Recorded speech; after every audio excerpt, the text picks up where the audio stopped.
Hello friend, नमस्कार। मैं Devendra Pratap Singh smart study video में आप सभी का स्वागत है।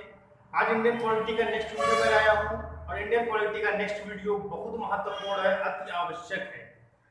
अब जितने भी अधिनियम आएंगे वो समझ लीजिए एकदम नंबर एक अधिनियम है। मतलब पेपर में उनसे क्वेश्चन पूछे जाते हैं। तीन अधिनियम आपको पढ़ाएंगे। तीन अधिनियम मतलब एक प्रकार देखा जाए कि पूरे अधिनियम एक्ट के अंतर्गत इन तीन अधिनियमों से लगभग 60% क्वेश्चन बनता है और तीनों अधिनियम में बहुत महत्वपूर्ण है और समझते चलना धीरे धीरे। ठीक है, आज हम बात करेंगे भारत परिषद अधिनियम 1909। भारत परिषद अधिनियम 1909, Indian council act 1909, Indian council act 1909, जिसे मार्ले मिंटो सुधार अधिनियम भी कहा जाता है। मार्ले मिंटो सुधार अधिनियम 1909। ठीक, भारत परिषद अधिनियम को मार्ले मिंटो सुधार अधिनियम भी कहा जाता है, मार्ले मिंटो रिफॉर्म्स एक्ट। अब इसमें क्या बातें रखी गई, पहले तो बात आप बता दें। लॉर्ड मार्ले ये जो थे, लॉर्ड मार्ले जो थे ये भारत के राज्य सचिव थे उस समय ब्रिटेन में। भारत के क्या थे? राज्य सचिव थे। और लॉर्ड मिंटो जो थे, ये लॉर्ड मिंटो, तो लॉर्ड मिंटो जो थे उस समय भारत के वायसराय थे। कौन थे? भारत के वायसराय। भारत के वायसराय उस समय कौन थे? Lord Minto. ठीक, इसमें बहुत महत्वपूर्ण बातें हुई, बहुत महत्वपूर्ण काम हुआ। तो ये देखा जाए मार्ले मिंटो सुधार अधिनियम इसे क्यों कहा गया, तो इस अधिनियम को मार्ले मिंटो सुधार अधिनियम इसलिए कहा गया क्योंकि कहा गया जो 1892 का एक्ट आया था, इसमें दोषों को दूर करना, इसमें जो दोष थे उनको दूर करना, दोषों को दूर करना एवं अल्पसंख्यक मुस्लिमों को, अल्पसंख्यक जो अल्पसंख्यक थे खास तौर से मुस्लिम, अल्पसंख्यक मुस्लिमों को, मतलब इनका जो उद्देश्य था 1892 का जो एक्ट है उसमें जो दोष थे उनको दूर करना था, दोष को दूर करने आए थे, परंतु उनका जो खास पॉइंट था वो था अल्पसंख्यक मुस्लिमों को खुश करना था। इनको क्या करना था? खुश करना था। क्यों? क्योंकि हिंदू मुस्लिम सब एक थे और एक थे मतलब क्या है, मजबूती ज्यादा होना, इसलिए इन्होंने अल्पसंख्यकों पर कार्ड खेला कि अल्पसंख्यकों मुस्लिमों पर गेम खेला जाए, जिसकी वजह से अगर हिंदू मुस्लिम अलग हो जाएंगे इससे हमें बेनिफिट ज्यादा होगा। तो देखा जाए जो एक्ट आया तो इसमें खास तौर से जो पॉइंट कहा गया, ये जो खास तौर से आया अल्पसंख्यकों को खुश करना था, जिससे उग्रवादी और क्रांतिकारी घटनाएं जो हो रही हैं वो क्या हो जाए? कम हो जाए। जो क्रांतिकारी घटनाएं हो रही हैं उन पे क्या हो जाए? कमी हो जाए। क्रांतिकारी घटनाओं पे क्या हो जाए? कमी हो जाए। समझ में आ रहा है? ठीक, क्रांतिकारी घटनाओं में क्या हो जाए? कमी हो जाए।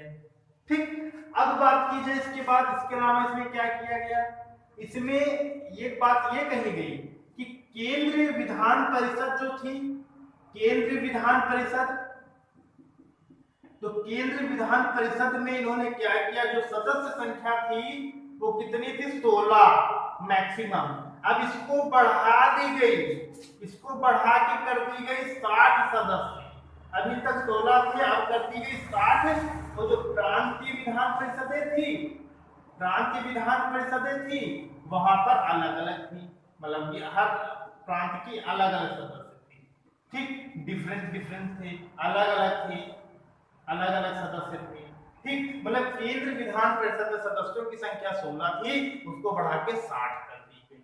ठीक, जिसमें अलग गैर सरकारी सदस्यों की संख्या ज्यादा हो जाए। ठीक है, उसके अलावा जो सदस्यों की संख्या बढ़ा दी गई, ठीक, प्रांतीय विधान परिषद में भी सदस्यों की संख्या बढ़ा दी गई अलग अलग रूप में। तो देखा जाए कि इनको अधिकार दिए गए कि नहीं दिए गए, राइट।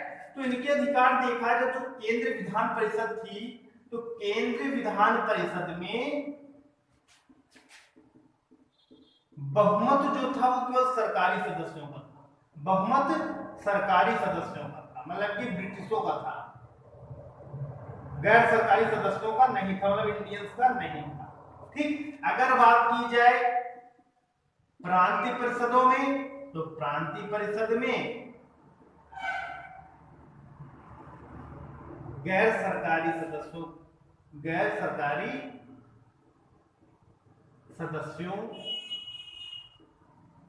की अनुमति जरूरी थी,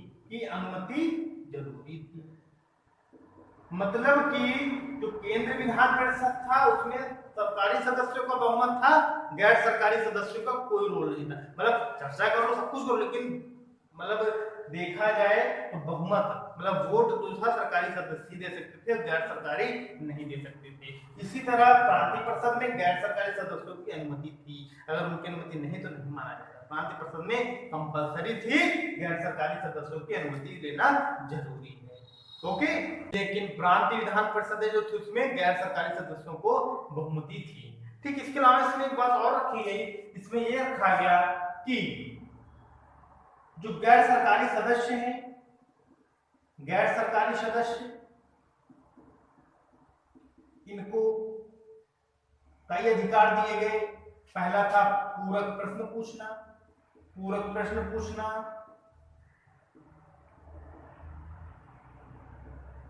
बजट पर संकल्प करना, तो ये सब जो है अधिकार सौंपे गए अतिरिक्त में। ठीक, उसके अलावा इसमें क्या किया गया, पहली बार किसी भारतीय को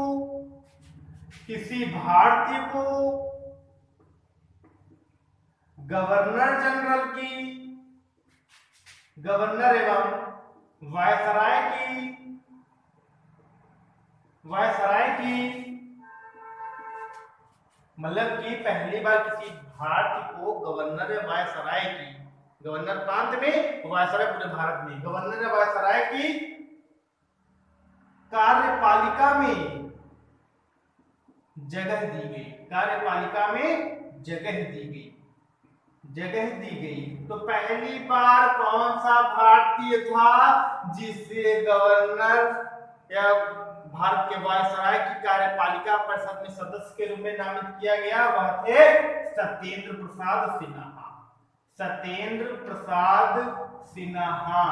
ये पहले ऐसे व्यक्ति थे जिन्हें वायसराय की कार्यपालिका में जगह दी गई, और किस रूप में दी गई, इनको एक विधि सदस्य के रूप में जगह मिली। किस रूप में, विधि सदस्य के रूप में। विधि मतलब क्या होता है, लॉ, कानून। ठीक, तो विधि सदस्य के रूप में सत्येंद्र प्रसाद सिन्हा ऐसे पहले व्यक्ति थे जिन्हें गवर्नर जनरल की कार्यपालिका में जगह दी गई। ठीक, सत्येंद्र प्रसाद सिन्हा को। ठीक, उसके अलावा इसमें बात की जाए, अब पॉइंट और आते हैं कि इस एक्ट में क्या किया गया। इस एक्ट में सबसे महत्वपूर्ण और इंपॉर्टेंट बिंदु पॉइंट अब है, इसमें प्रादेशिक चुनाव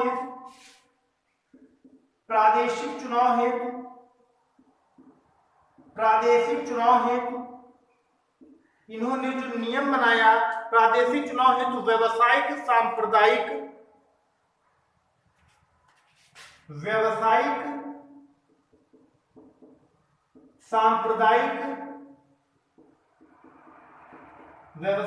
सांप्रदायिक तथा प्रतिनिधित्व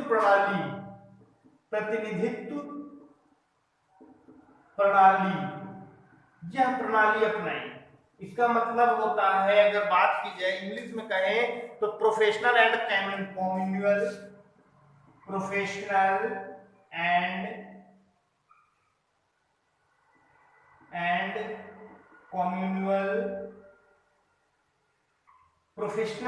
कम्युनल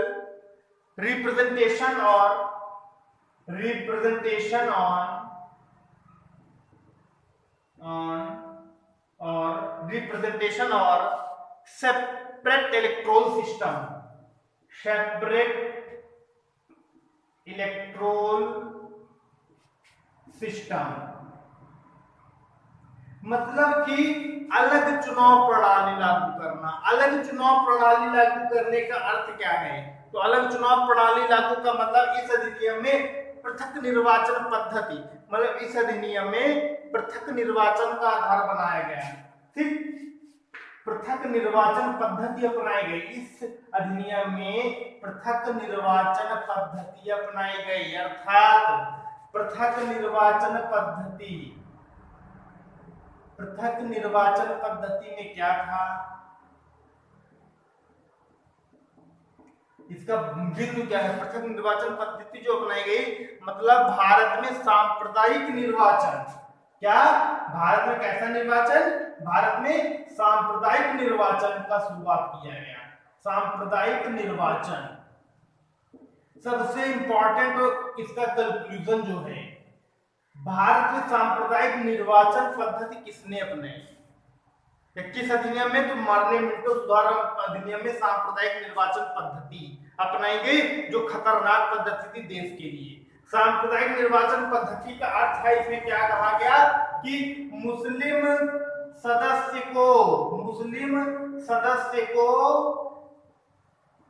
केवल मुस्लिम वोट देंगे, केवल मुस्लिम वोट देंगे, हिंदू को सिर्फ हिंदू देंगे, सिख को सिर्फ सिख देंगे। तो भारत में सांप्रदायिक निर्वाचन पद्धति की शुरुआत की गई 1909 भारत परिषद अधिनियम के तहत। ठीक, जो हमारे नजरिए से बहुत बुरी थी। ठीक है, जो देश के नजरिए से बहुत बुरी थी। तो सांप्रदायिक निर्वाचन पद्धति अपनाई गई, जो किस एक्ट के तहत अपनाई गई? भारत परिषद अधिनियम 1909 में। ठीक, तो सांप्रदायिक निर्वाचन पद्धति जो है, इसका अर्थ है मुस्लिम जो मेंबर खड़े होंगे, सदस्य होंगे, उन्हें मुस्लिम वोट देगा, हिंदू खड़े होंगे उन्हें हिंदू वोट देगा, सिख खड़े होंगे उन्हें सिख वोट देगा। ठीक, इस तरह पॉइंट थे। तो उम्मीद है आपको समझ में आ रहा है। ठीक, अब बात करते हैं इसमें जो अगला टॉपिक रखा गया, पॉइंट रखा गया, इसका जो इंपॉर्टेंट महत्वपूर्ण बिंदु है, इसको आप नोट करके लिख लीजिएगा कि भारत में लॉर्ड मिंटो को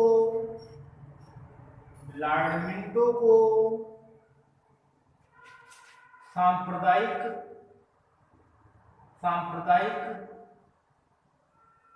लॉर्ड मिंटो को सांप्रदायिक निर्वाचन का जनक कहा जाता है। सांप्रदायिक निर्वाचन का जनक कहा जाता है, भारत में लॉर्ड मिंटो को सांप्रदायिक निर्वाचन का जनक कहा जाता है। ठीक, अच्छा, इसमें इस पॉइंट और था कि इसमें वोट देने का जो अधिकार था मुस्लिम हिंदू को, तो इसी तरह से उन्होंने क्या कर दिया था कि कुछ ऐसी जगह ऐसे व्यक्ति थे जिनको वोट देने का अलग सिस्टम बनाया गया। जैसे देखा जाए प्रेसिडेंसी कारपोरेशन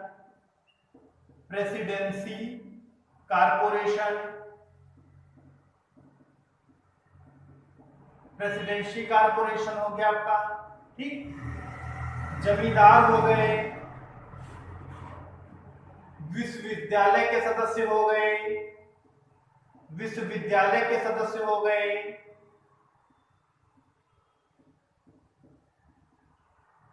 ठीक, प्रेसिडेंसी कारपोरेशन, जमींदार और विश्वविद्यालय के सदस्य हो गए। उसके अलावा चैम्बर ऑफ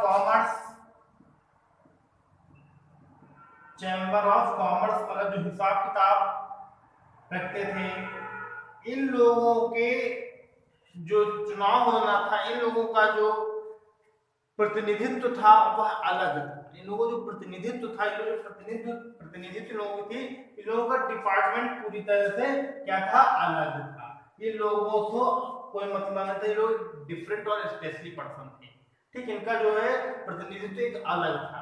ठीक, तो इस अधिनियम के तहत इतनी प्रमुख बातें, इंपॉर्टेंट बातें हैं जो आपके लिए एग्जाम के लिए बहुत ही बेनिफिशियल है। ठीक, उसके बाद आपका 1919 से एक्ट आएगा, दूसरा आएगा 1935 अधिनियम। दो अधिनियम मोस्ट इंपॉर्टेंट, 3, एक आज हो गया, उसके बाद 2 और बचे। करेक्ट। उम्मीद है आप लोगों को समझ में आ रहा होगा। तो जैसी भी वीडियो लगी हो आप लोग लाइक कमेंट और शेयर जरूर करें ज्यादा से ज्यादा, तथा हमारे चैनल स्मार्ट स्टडी को सब्सक्राइब करें तथा बेल आइकन को जरूर दबाएं और ऑल पे क्लिक करें, जिससे आने वाली हर एक वीडियो की आपको नोटिफिकेशन मिलती रहे। सभी मस्त रहें, स्वस्थ रहें, मेहनत करें, जी जान लगा दें तैयारी में और सिलेक्शन पा जाएं। ठीक, धन्यवाद, नमस्कार।